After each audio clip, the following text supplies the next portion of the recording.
semuanya, Kak Marta hadir kembali membawakan renungan yang berjudul Katakan Dengan Bunga. Mengapa bunga harum dan indah? Mengapa warna-warni? Ada merah, kuning, biru, jingga, dadu. Untuk menarik serangga. Banyak bunga memerlukan serangga untuk membantunya membuat biji.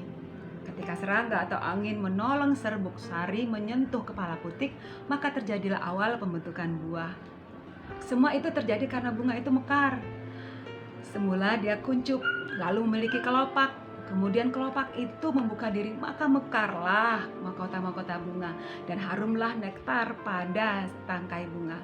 Begitu indah dan harum semerbak. Inilah namanya berkembang. Tetapi bukankah kembang akan layu?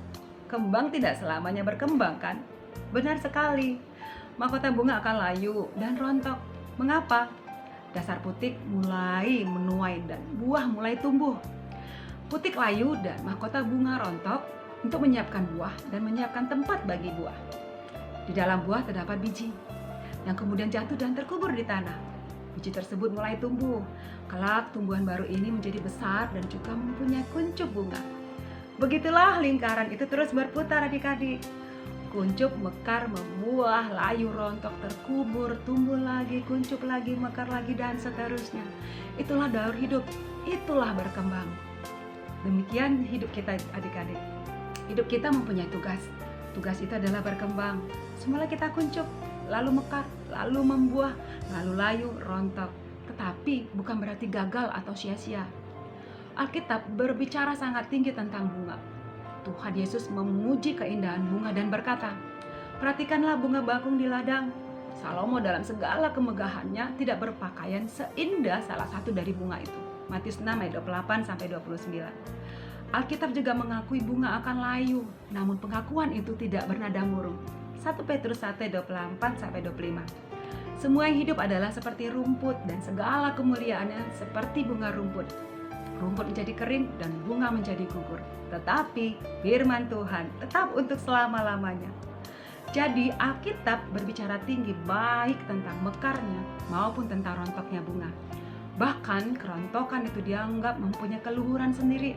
Ketika Yesus memberitakan kematiannya, dia memakai ibarat tentang biji bunga gandum yang menghasilkan banyak buah karena rela jatuh ke dalam tanah dan mati. Yohanes 12 ayat 24. Adik-adik, hidup adalah menjadi kembang. Kita dipanggil untuk menjadi bunga, yaitu membungai dan mengharumi. Rangkaian bunga tergantung dari warna, jenis, ukuran, dan seni tata rangkai. Bisa mengungkapkan perasaan anggun, gembira, syahdu, hening, syukur, dan lainnya. Bunga mengungkapkan perasaan. Oleh sebab itu, bunga ada pada peristiwa gembira maupun berduka. Bunga adalah bahasa rasa. Say it with flowers. Katakan dengan bunga. Kristus juga berkata dengan bunga. Dia mengirimi bunga ke dunia. Bunga itu adalah kita. Kita disuruhnya membungai dunia dengan cita rasa Kristus. Menjadi bunga Kristus bisa terjadi dengan rupa-rupa cara. Bagaimana dengan cara kamu? Kalau Kak Masta hadir menyampaikan renungan ini ke hadapan kalian sebagai setangkai bunga. Hati Kak Masta berbunga-bunga bila renungan ini menjadi bunga angin atau penyegar, bunga kehidupan atau penghibur bagi kalian. Kiranya renungan ini menjadi bunga api pemercik keperkembangan, kehalusan, perasaan tentang Sang Hayat yang terwujud dalam kualitas sebagai bunga hati Kristus. Kita hidup untuk menjadi kembang kiriman Kristus, Sang Kembang Agung. Kita adalah kembang. Selamat menjadi kembang, selamat berkembang. Demikian renungan Kak Masta, kita berdoa. Tuhan Yesus, jadikan kami bungamu yang harum semerbak bagi sekeliling kami. Amin. Yesus berkati. Shalom.